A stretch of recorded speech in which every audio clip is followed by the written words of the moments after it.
All right, welcome back to another episode of Profusion. Today we've got Dr. David Boyd. What's going on, David Boyd? What's up, man? Thanks for having me. Hey, I was listening to the quote, make the days, don't count the days, make the days count. That's right. So let's make today count. Let's do it.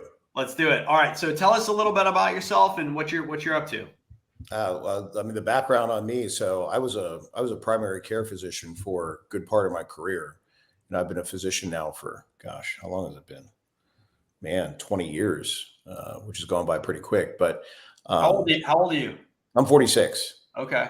Yeah. So the long and short of it is essentially, around the time that COVID happens, it was kind of an awakening for me. Like I made this realization that it's like, I felt like I was a bit more of the problem than the solution.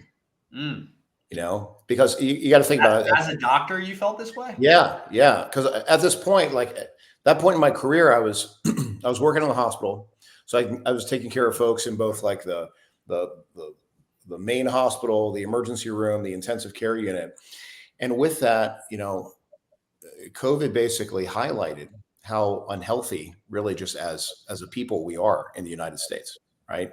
Because it wasn't killing folks that were healthy. It was killing folks that were pretty sick. They probably had a couple different chronic medical diseases, and it was just enough to kind of push them over the edge. And it made me think, it was like, we don't have healthcare in the US. We have sick care. That's just the reality of the situation. And I'm old enough that I remember growing up where it was like the US, like we are number one. Like that was like the mentality. We are number one.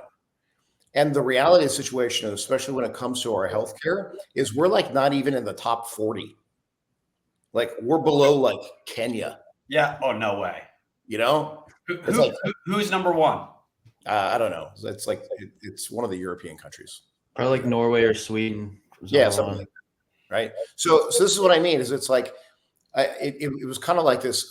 I had this awakening where I was like, okay, like I'm either going to go and create what I think is the right way to do this, or I'm going to leave medicine completely. Like I'm going to hang up my stethoscope and I'm going to go sell Ferraris or something, because I like cars, that was literally the mentality. That was my backup plan. That's cool. Yeah. So I decided I was going to go down this path where I was going to start my own practice, and it was going to be cash based. So that way there's no insurance companies that can dictate anything that I would have to do. Most folks don't realize when they go into a doctor's office, that doctor, in order to order a test or a scan or whatever needs to be done, basically has to get permission from an insurance company that they'll pay for it. Otherwise, they don't even bother ordering. I always feel like that's why they make you waiting in the waiting room so long, because insurance is always making them wait or something. I don't know. You know what I mean? I think it's more so what goes on is because they're being paid by insurance companies, and each year you get paid less. Mm-hmm. So the only way to fix that is to increase volume. Right. So they'll double or triple book every spot. Now it's gotten to the point that less than 7 minutes, that's the average doctor visit.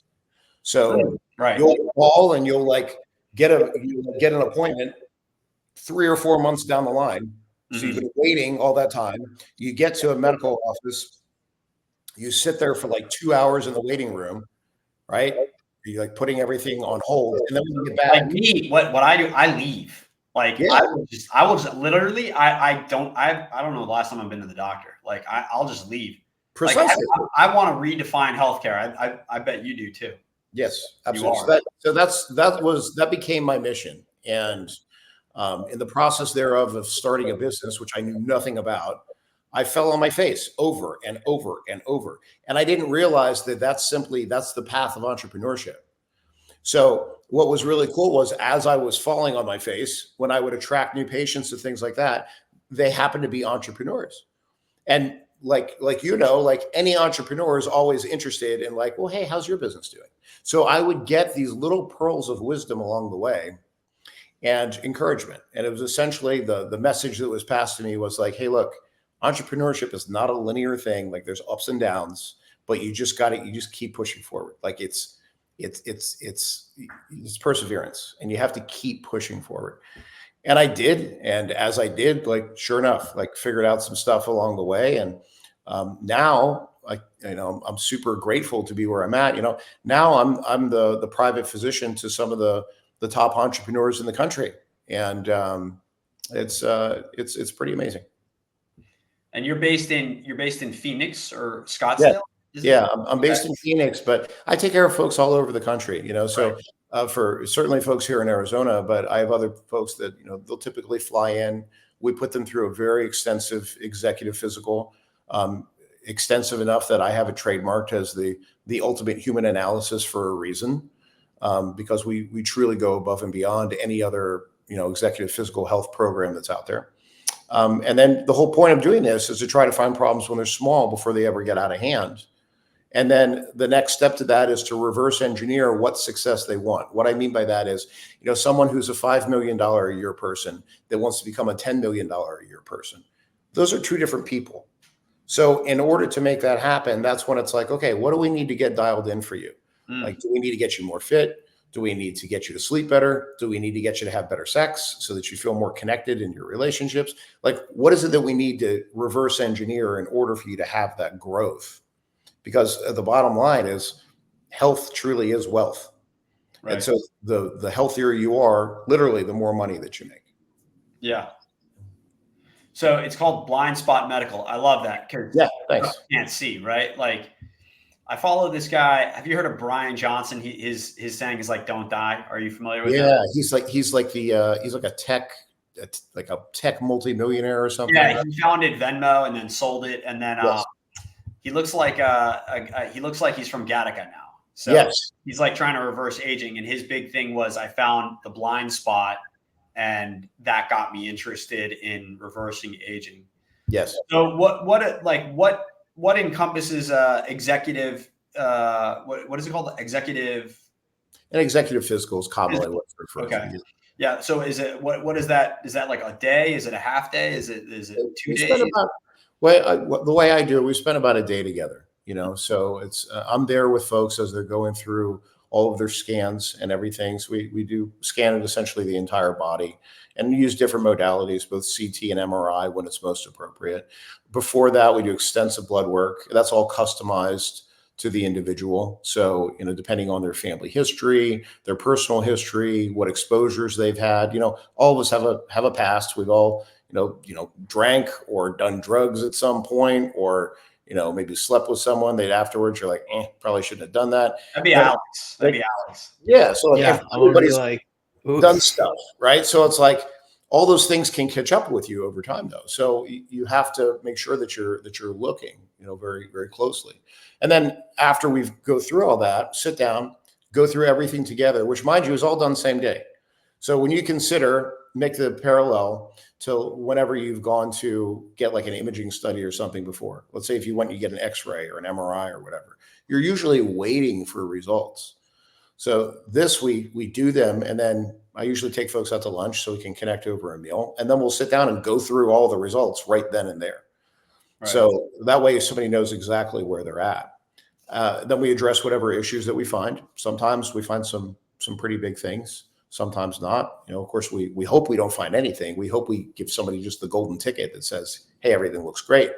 But either way, we'll always encompass within that, the next steps are, okay, how do we optimize you? How do we get you to your absolute best? What can we do to pump the brakes on aging? Like Brian Johnson, I don't know if you ever looked at the list of the things that he does. It's like this massive list of all these things that, it looks pretty cool, but at the same time, a lot of it doesn't have studies that back it up, that show that it actually works.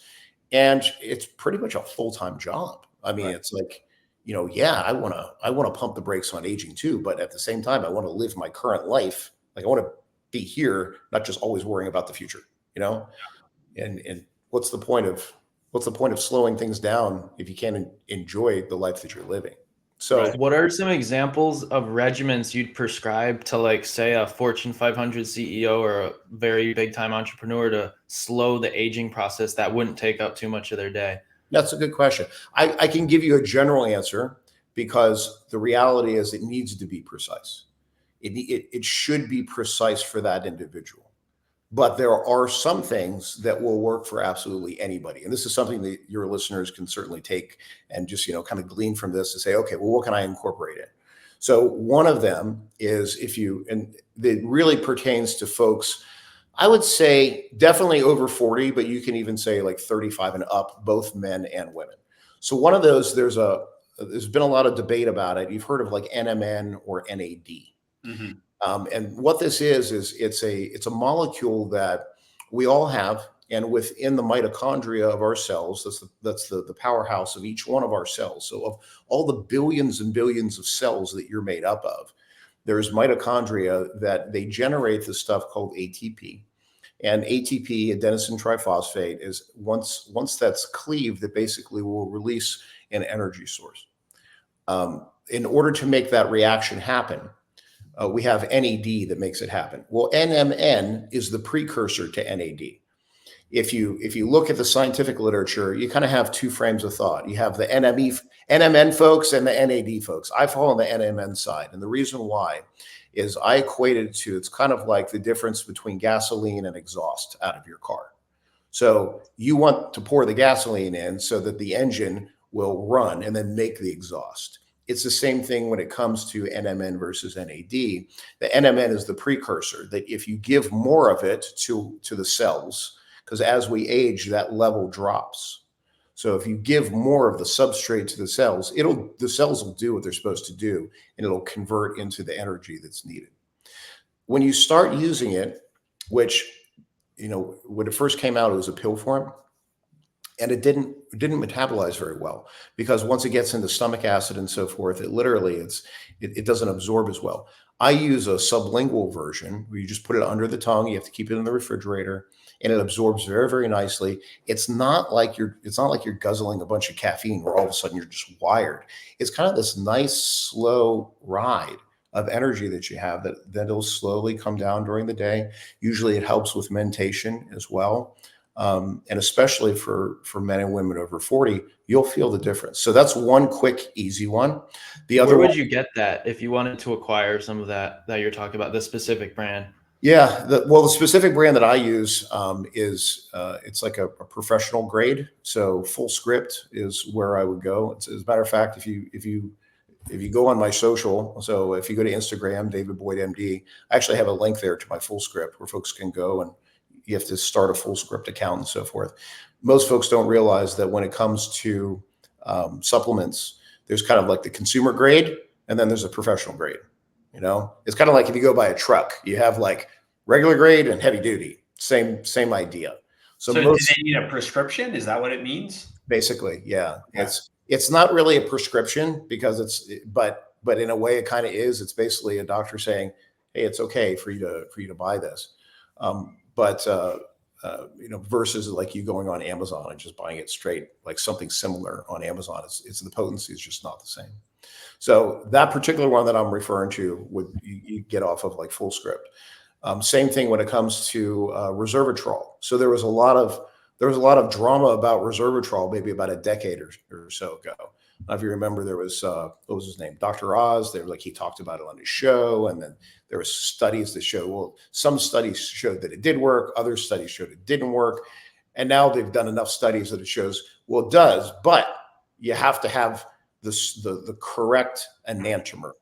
And enantiomer, when it comes to organic chemistry, is if you were to draw out a molecule, it's the mirror images of one another. And the interesting thing about resveratrol is only one of those mirror images of the molecule works, whereas the other doesn't. Cis versus trans, for example. So when you go for something like the trans polyresveratrol, this is something that's been shown that it actually will decrease, pump the brakes on aging as well by increasing sirtuin count. Sirtuins are these little proofreaders that we all have in our DNA, that as cells divide, they move along the DNA to try to find where there's a mismatch of pairs, and it'll go and it'll fix that mismatch. The problem is, as we age, we have less and less sirtuins. So a way to boost them, one of the ways is with resveratrol. Another way is with fasting. So you've heard about intermittent fasting and so forth. That can be very good. Depends on the person, how much you want to fast for how long. Because once you go fasting past 24 hours, for example, you actually start to consume muscle tissue and lose muscle mass. I'm a big proponent of guys and girls keeping as much muscle mass on their frame as possible, especially as we age. And then the other thing that works nicely to slow aging is actually cold exposure. So you see all this stuff, everybody doing the ice plunges and things like that, which are good, but they're not great. The reality is you don't need to, torture yourself being in 34-degree water. As a matter of fact, the studies actually show 52 degrees for 12 minutes per week. So you'll see these folks that are like, they're on social, they're getting in there, they're like, have big blocks of ice and they're like, turning blue as you don't actually need to beat yourself up that much in order to get the effect that you're looking for. 12 minutes total for the week, which when you first turn on your shower and it's chilly, you stand in that for, a minute or so. And you've certainly done enough right there. So a couple of things, since we're made up,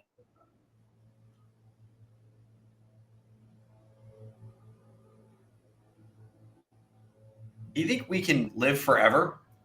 Oh, you cut out there for a second, Andrew. Yeah. So we're made up of like cells and all the, we're made up of earth. I don't know how to put it, but do you think humans can figure out how to live for like forever or for like a couple hundred years or?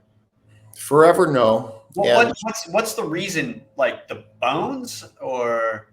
Yeah, you pose a really good point. So if you take it down to like cellular level, right? So we can agree that we're made up of billions of cells essentially that are all working in different ways together, right? And there's different cell types and everything certainly. But if you look at one thing that all of those things have in common, and anything that is natural on the earth has in common, is that it's all organic compounds, right? Like everything is organic. Now, like this cup isn't organic, right? My phone isn't organic. So could this last forever? I mean, once Apple decides that they want to make a new one, no. But other than that, yes, this would last forever, right? But organic compounds erode and decay over time. Literally, the connection between carbon and all of the other thing that it's connected to will decay. And so, no, I don't think it's possible to live forever. Can you extend life tremendously? Yes. I don't think within our lifetime that it's going to be like people living to 200, I do think it's possible to become centenarians, so age 100 and over, and still have an active life. Like that's what I think where we're at in terms of our technology. And at least right now, this may be a different story 20 years from now, but at least right now, here at age 46, I'll use myself as an example. If I start implementing all of these things on a regular basis, as well as, I'm limiting radiation exposure, which is kind of hard when you're around electronics all the time. But if I'm eliminating radiation exposure, if I'm eating clean, I'm not eating anything out of a bag or a box or anything like that. If I'm exercising on a regular basis, if I'm making sure that my muscle mass is as much as it can be at each stage of my life, because muscle will erode over time. If I'm doing all those things to pump the brakes on aging, it's possible to become elderly and still have like quality of life, not just be confined to a wheelchair.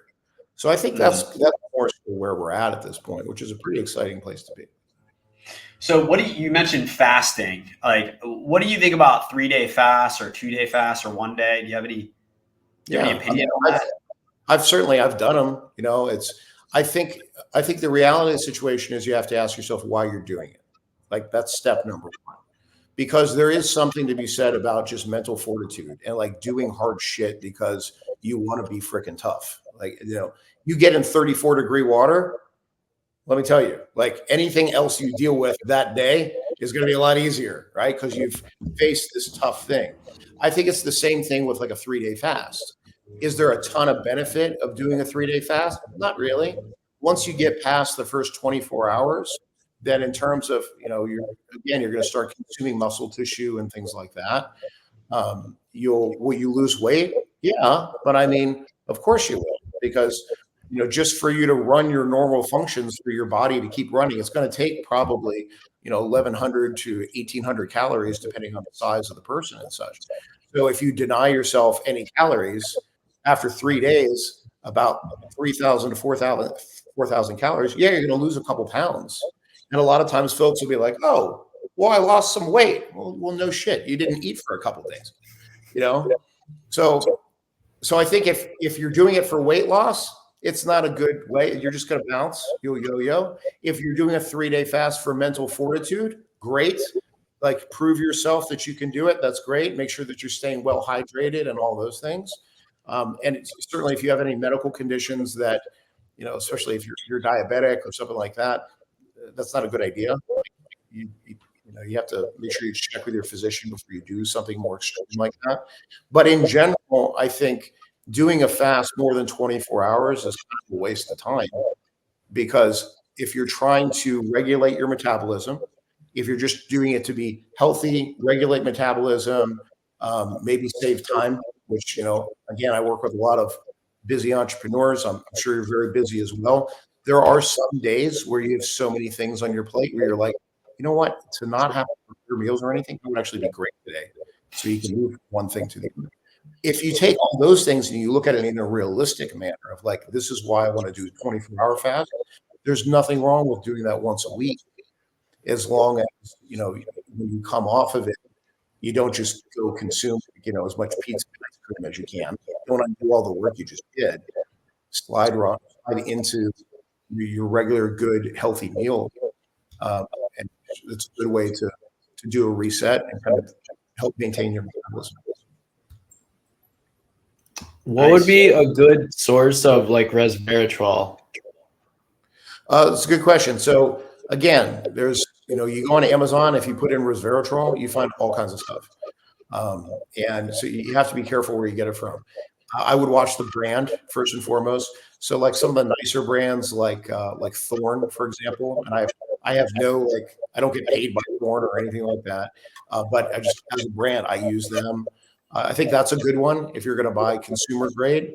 Otherwise, if you're looking for more of like professional grade, you'd have to have a physician or health professional that would send you the link or prescribe it for you.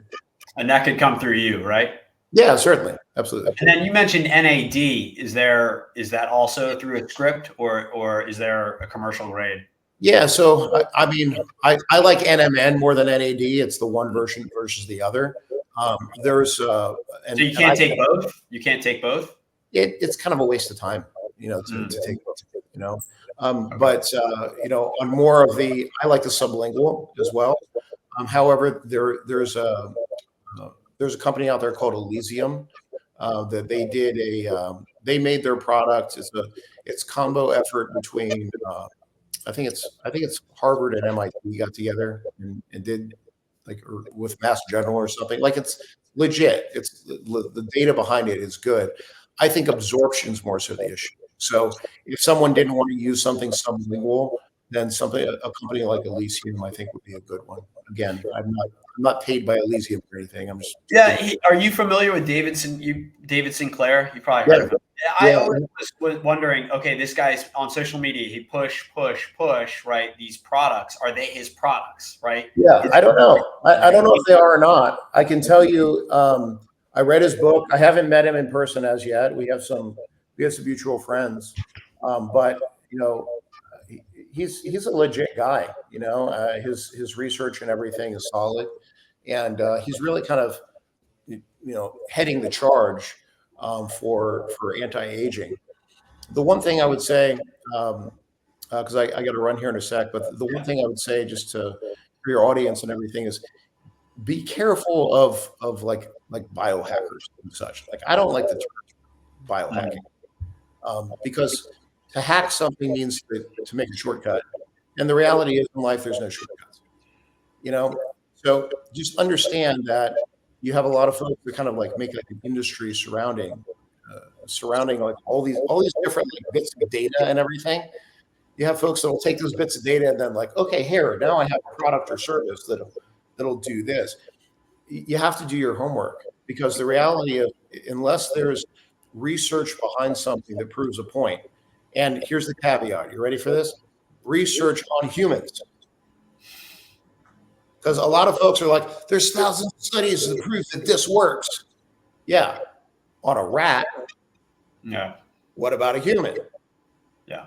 You know, so until there's studies that show that it works on a human, you have a lot of folks that are going to try to sell you stuff. So I think, folks, it's incumbent upon all of us to be educated consumers in that regard, and be careful what it is that we're spending our hard-earned money on. You know, so if somebody's making a bunch of claims, always go and make sure the claims are. All right, Alex, you got anything else? Any final words? Any last questions? I mean, I found this very informative. Thank you, David. Absolutely. Absolutely. Honored to be here with you both, and truly appreciate both of you and the opportunity to get to speak with you and your audience. All right, you heard it here. Hit David Boyd up if you want to learn more. You can go to my Instagram. It's David Boyd MD. The same thing. The website's also David Boyd MD.